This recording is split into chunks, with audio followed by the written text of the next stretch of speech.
reine longue si mais pour nous marcher. Tipa tipa nous continuons, nous pour avancer.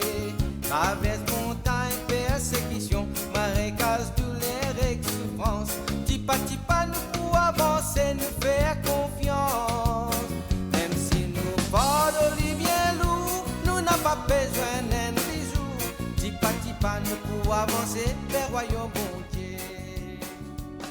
C'est le mois de Marie, c'est le mois le plus beau. À la Vierge chérie, disons un chant nouveau.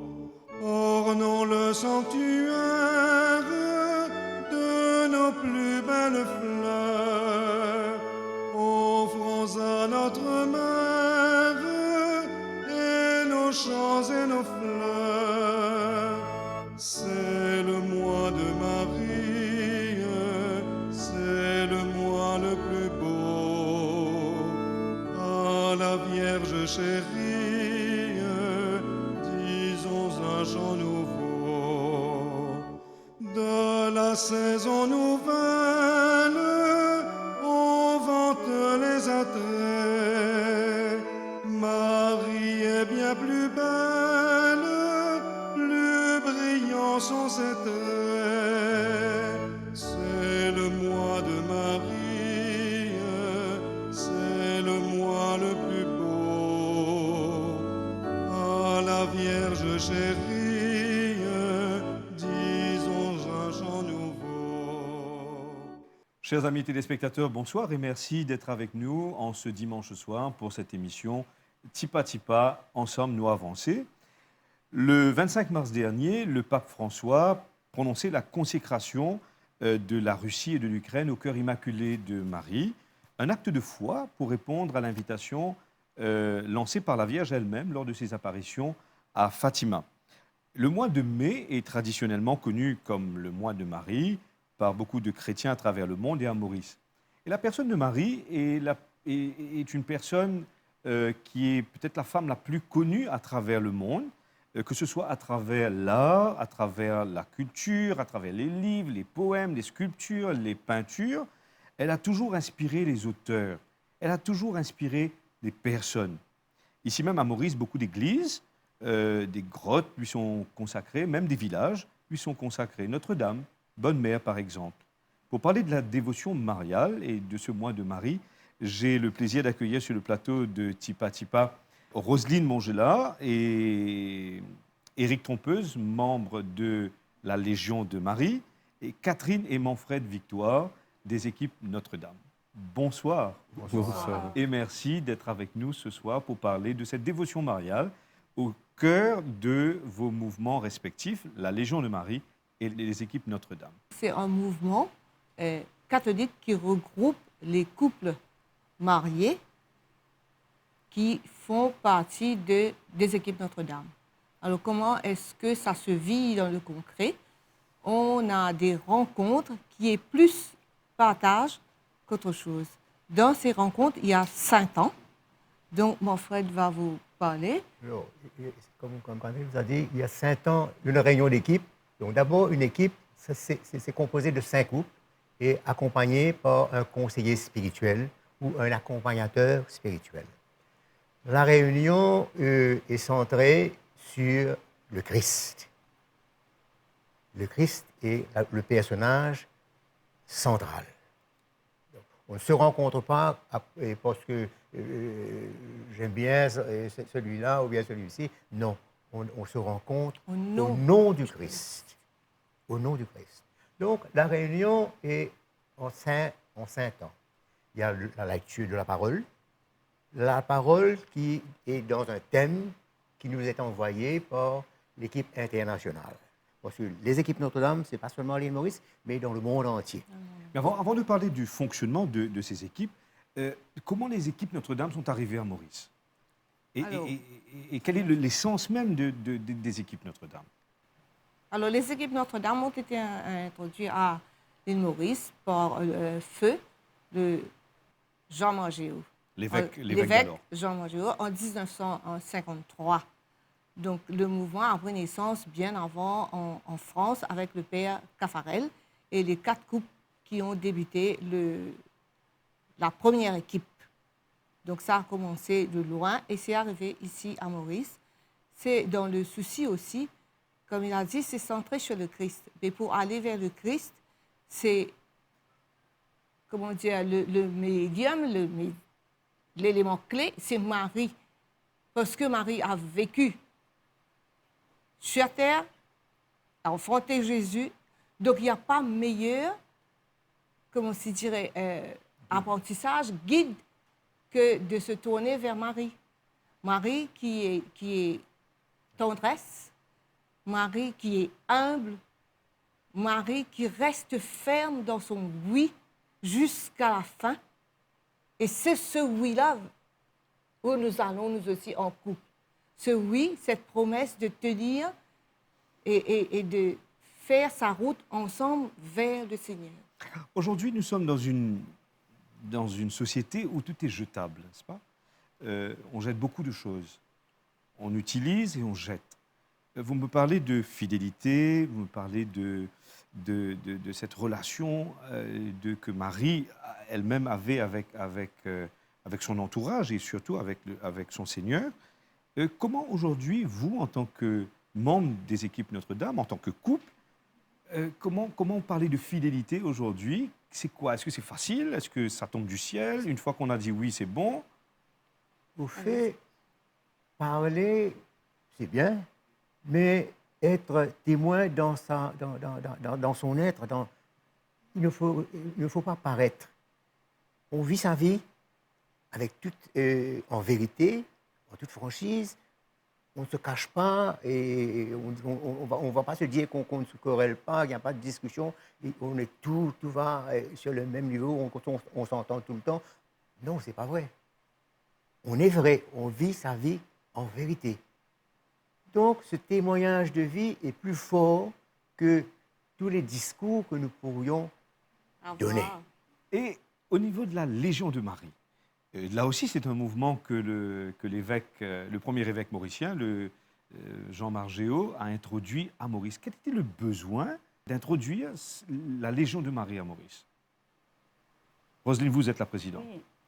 Pour la Légion à Maurice, on avait vu qu'il fallait avoir des mouvements pour la famille. Parce qu'il y avait des religieuses, des groupes, comme si il y a plusieurs groupes, mais pour la famille, il n'y avait pas. Mais là, on a eu Edelpine qui sortait d'Irlande, qui est venu avec Monseigneur Margéot pour situer là avec les familles pour la Légion de Marie. Mais ça a fait une grande ampleur dans le même jour avec qu'on avait fait pour Monument Reine de la Paix. Et vous-même, oui, et vous-même, comment est-ce que vous avez été attiré par ce mouvement, par l'apostolat de ce mouvement? Qu'est-ce qui vous attire encore aujourd'hui? Mais moi, ce qui m'a attiré, c'est commencer par la catéchèse. Et puis ça, c'est venu tout doucement, que je ne voulais pas. Je ne savais pas c'est quoi. Mais aujourd'hui, ça fait presque 30 ans que je suis dans la Légion de Marie et que je chemine avec mes amis avec une grande joie, une grande dévotion à Marie. C'est une grande dévotion. Alors, des fois, on a peut-être l'impression que c'est un mouvement réservé aux femmes. Éric Trompeuse, vous faites partie de la Légion de Marie aussi, oui. Et vous avez toujours votre chapelet en main. Oui, c'était... Comment vous êtes entré, comment vous êtes tombé dans ce mouvement, vous? Moi, c'est plutôt par alliance. Mon épouse, dans sa famille de mère en fille, donc je salue aussi Mérilène, mon épouse, de mère en fille, pour eux, c'est la Légion de Marie. Depuis là, il y a grand-mère, ils viennent, tout le monde est dans la Légion de Marie. Et moi, de par ma formation de vie, ça m'a attiré. Ça m'a attiré cette dévotion, c'est-à-dire prendre le temps, pas seulement de prier, de rester dans son petit groupe, mais aussi d'aller vers les autres, de se tourner comme le Christ, comme Marie a enseigné à Jésus-Christ l'enfant, c'est-à-dire de se tourner vers les autres, d'être sensible aux autres, à la misère des autres, d'être sensible aux besoins des autres. Et mélanger les deux, c'est extraordinaire. C'est de reconnaître et de découvrir tout ce qu'on peut faire et tout ce qu'on ne fait pas finalement quand on ne sait pas. C'est-à-dire qu'à travers le mouvement, il y a un manuel, on nous explique comment, à travers l'exemple des fondateurs. D'ailleurs, ça a été fondé le 7 septembre 1921 en Irlande. Irlande, c'est très très loin de Maurice. Et incorporé à l'île Maurice par une femme fragile atteinte de tuberculose qui souffrait de toute sa santé, mais qui avait une foi tellement ferme que finalement elle a bravé la Deuxième Guerre mondiale en 1940 pour venir à Maurice, ensemble avec, pour rejoindre le père Margéo à l'époque, pour venir implémenter la première réunion de la Légion de Marie à Port-Louis. Donc, vous voyez que les desseins de Dieu, on ne peut pas le savoir. C'est-à-dire c'est quelque chose qui vous transforme. Vous êtes là aujourd'hui, peinard dans votre petite vie, et puis d'un coup, il y a quelque chose qui se passe, un déclic, quelque chose qui vous bouscule dans votre foi, dans votre vie, dans votre habitude de tous les jours, et qui pousse vers les autres à prier en même temps. La prière, c'est une force, et qui vous fait découvrir ce que vous avez à l'intérieur de vous, votre humanité profonde, et qui vous demande d'aller vers les autres et d'aller écouter aussi. Alors, je crois que Marie elle-même, en tant que jeune fille de Nazareth, sa vie, elle avait une vie tranquille jusqu'au moment où l'ange Gabriel vient lui annoncer et vient bouleverser toute sa vie. Mais au cœur de ce renversement de situation, elle va poser un acte de foi. Elle va dire oui. Et son oui c'est son oui qui va changer la face du monde. Parce qu'elle va porter l'enfant du ciel et en même temps, elle ne va pas s'occuper de sa petite personne en disant « Qu'est-ce que ma famille va dire? Je suis une jeune fille enceinte et que je ne suis pas encore mariée, etc. Mon fiancé va peut-être me répudier, etc. » Elle quitte tout et elle va rapidement pour aller rendre visite à sa cousine Élisabeth, qui est elle-même enceinte. Donc ça, c'est quelque chose de vraiment de très, très fort. Parce que quand Marie a pris cette décision de dire oui, c'était avec tout ce que cela contient, comme vous venez de dire, en ce qui concerne le social, tout autour d'elle, tout son entourage. Mais elle a quand même fait confiance. C'est la confiance dans son Dieu, dans le Père, qui lui demande de prendre cette mission. C'est une mission qu'elle prend à cœur et avec responsabilité, elle tient son oui jusqu'au bout, jusqu'à la croix, jusqu'à la fin, jusqu'après. Elle a toujours été là. Donc, pour nous, c'est ce oui-là qui est indissoluble, même au niveau c'est-à-dire au niveau de notre couple, entre nous deux. Quand on a pris la décision de dire oui, il y avait beaucoup de choses autour. Et quand on avait fini de dire oui, il y a eu encore plein de choses autour. Il y a eu plein de difficultés, il y a eu toutes sortes de choses qui font la vie, qui fait l'humain de ce qu'il est dans sa faiblesse, dans sa force. Il y a eu beaucoup de choses. Mais ce oui-là, on a pris l'engagement de le respecter dans notre couple, dans notre famille, dans notre entourage aussi. Parce qu'on ne dit pas oui qu'à nous deux, couple, à notre famille. Là où nous sommes, on a pris l'engagement d'être fidèles de notre baptême, de ce que nous avons reçu, de vivre comme le Seigneur nous a demandé et que nous avons appris à travers Marie. Et est-ce que cet engagement, est-ce qu'il y a eu des moments où vous vous êtes dit non, je laisse tomber? Oui. Il y a eu des moments dans notre vie où, avec les situations difficiles, on se demandait, est-ce qu'on a fait le bon choix? Mais après, justement, c'est sûr que Marie, lorsqu'elle a vécu ce oui, elle s'est demandé, est-ce que j'ai fait mon oui est-ce que j'ai fait le bon choix? En disant oui, avec tout ce qu'elle a enduré dans la vie de Jésus, sa passion. Est-ce que c'était facile pour elle de voir son fils qu'on a accueilli le matin comme un roi, et l'après-midi, ces mêmes personnes qui le trahissent, ces gens qui étaient avec lui, ses apôtres, ses proches. Donc, peut-être elle aussi, elle a vécu des situations, elle s'est posé la question, est-ce que j'aurais dû dire oui? Parce qu'elle est humaine. Elle est humaine avant tout, avant d'être la mère de Dieu. Bien sûr. Donc, je ne pense pas que nous puissions être...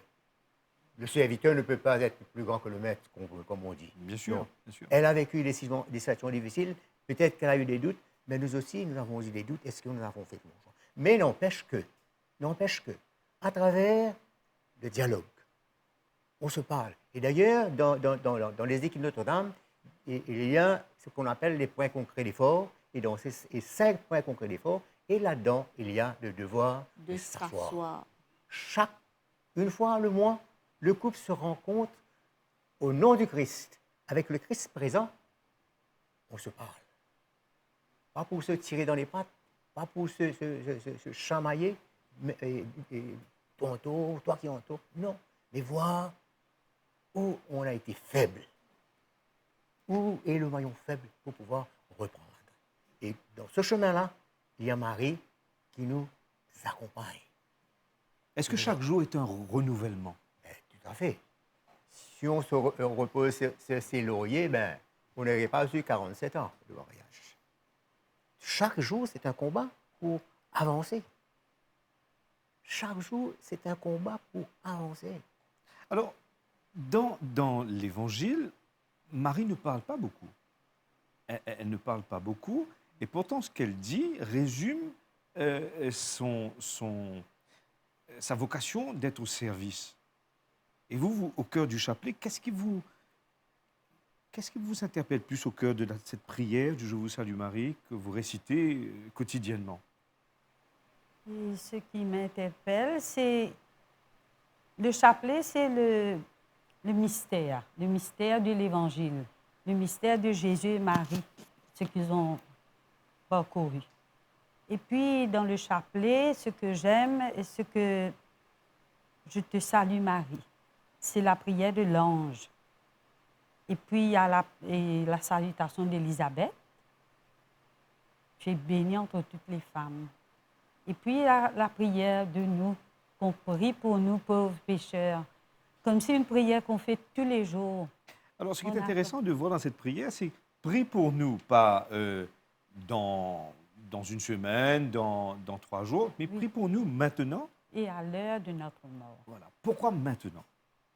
Maintenant, parce qu'on vit tous les jours, on a besoin de cette salutation pour prier, pour arriver jusqu'à notre mort. D'ailleurs, le mystère de l'incarnation est récité 3 fois par jour avec la prière de l'Angélus. Quand nous entendons les cloches sonner à 6 heures, à midi, à 6 heures, ce n'est pas pour donner l'heure, mais c'est une prière mariale qui invite à faire mémoire de l'incarnation du Fils de Dieu dans l'humanité. C'est vrai, on attend l'heure, on voit l'heure qui vient, on s'arrête, on prie. C'est une grande prière de la salutation de Marie. Alors, il faut aussi dire que Marie, elle a évolué dans un couple, dans une famille. Donc, avec son époux Joseph, des fois qu'on a tendance à oublier, parce qu'il a fallu aussi ce roc solide de cette figure paternelle de Joseph au cœur de la famille de Nazareth. Parce que sûrement Jésus a dû être turbulent aussi, parce qu'à l'âge de 12 ans, quand on le perd dans le... Donc il y a aussi la crainte des parents. Il y a aussi la crainte des parents, pas parce on leur avait confié Jésus, que tout était rose pour eux. Ils ont vécu des situations difficiles avec Jésus. Vous faites, vous, l'idée qu'avec notre enfant, on se perd un jour de Éden au champ de Mars. Nous croyons que l'enfant est avec nous et tout d'un coup, on voit que notre enfant n'est pas là. Quel est cet état d'esprit où on est? Marie et Joseph, dans quel état d'esprit ils étaient? Qu'importe qu'ils avaient la garde, si on peut dire, de l'enfant Jésus. Disons que Jésus était un simple enfant. Le souci qu'ils avaient, ils ont perdu leur enfant. Où il est? Ils cherchent. Sûrement qu'ils n'ont pas dormi. Ils sont mis à la recherche de Jésus. L'image de la famille parfaite, c'est Joseph, Marie et Jésus. Donc là aussi, nous prenons l'exemple sur eux. Dans les temps incertains que nous vivons, surtout avec la pandémie, Covid, etc., il y a eu beaucoup de familles, beaucoup de couples qui ont été déchirés, disloqués. Quel est le message que vous avez envie de dire peut-être à ces personnes aujourd'hui pour qu'eux aussi ils puissent entendre une parole d'espérance? Bien souvent, dans le désarroi, l'être humain a besoin d'une présence, d'une personne qui les écoute. Bien souvent aussi, rien que le fait de prendre le temps, de prendre de notre temps et d'écouter une personne dans son désarroi, nous emmène quelque chose de positif pour les deux. C'est-à-dire que bien souvent, la situation est tellement chaotique des fois qu'on se sent seul. La personne n'a pas besoin de faire quoi que ce soit, seulement tendre une oreille attentive et prendre le temps, donner de son temps. Et vous savez, le temps, on n'a pas beaucoup, il est précieux. Et prendre le temps et le donner à quelqu'un, c'est le plus grand des cadeaux qu'on peut donner. Alors, que ce soit dans les équipes Notre-Dame, que ce soit dans la Légion de Marie, ce ne sont pas deux clubs fermés ou réservés aux members only. Pas le moins du monde. Comment on fait pour se joindre à vous? Pour nous, dans les équipes Notre-Dame, très souvent, on a été appelé, c'est par notre paroisse, par un prêtre de la paroisse, qui nous connaît, qui nous appelle. Dans un premier temps, c'est comme ça. Mais actuellement, on a le souci vraiment de ce que vous dites, de ce qui se passe au niveau des familles, au niveau des couples. Donc, on fait une formation. On fait une formation de 2, 3, 4 personnes qui sont des informateurs, qui vont aller donner l'information de ce qui se passe dans nos équipes. Ils sont des informateurs. Ils vont dire clairement dans les églises, là où on peut entendre ce qui est dit à travers la parole et ainsi de suite. Et on passe le message pour dire, voilà, il y a les équipes Notre-Dame qui vivent dans leur couple, dans leur famille, avec un tel programme, comment on fait, comment on s'entraide. C'est surtout beaucoup d'entraide. Dans les équipes Notre-Dame, c'est beaucoup d'entraide à tous les niveaux.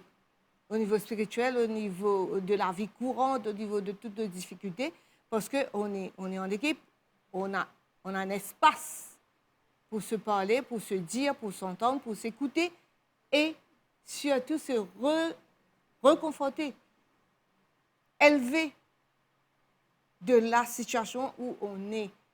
Même quand on n'a rien à donner, comme vient de dire Eric, de se sentir écouté, c'est important. Parce que quand on est seul dans son bulle, on ne voit pas, on n'entend pas, on n'est qu'avec soi.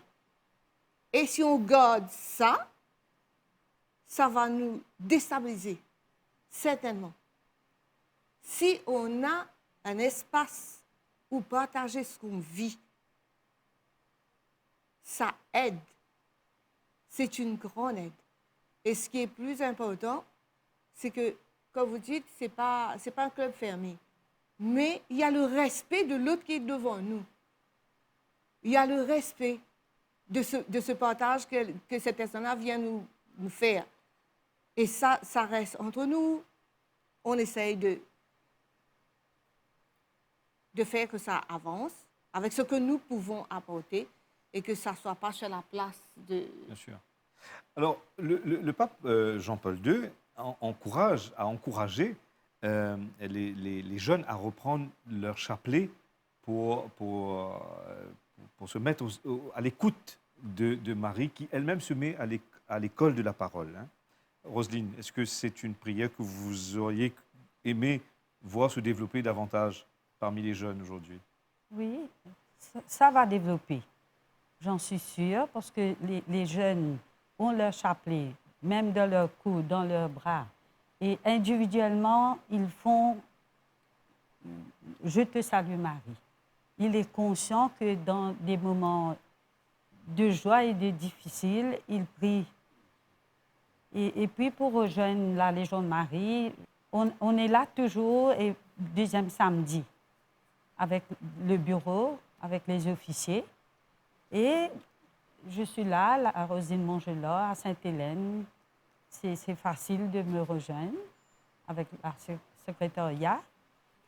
Et puis, malgré le confinement, malgré tout, la Légion de Marie continue avec les membres. On venait de faire notre consécration et dans l'île, mais c'est la joie de vivre dans la Légion de Marie. Merci beaucoup d'être venu nous parler de votre apostolat, d'être venu nous parler de la personne de Marie, comment elle est présente dans le quotidien de vos vies respectives, puisque le mois de mai, c'est le mois de Marie.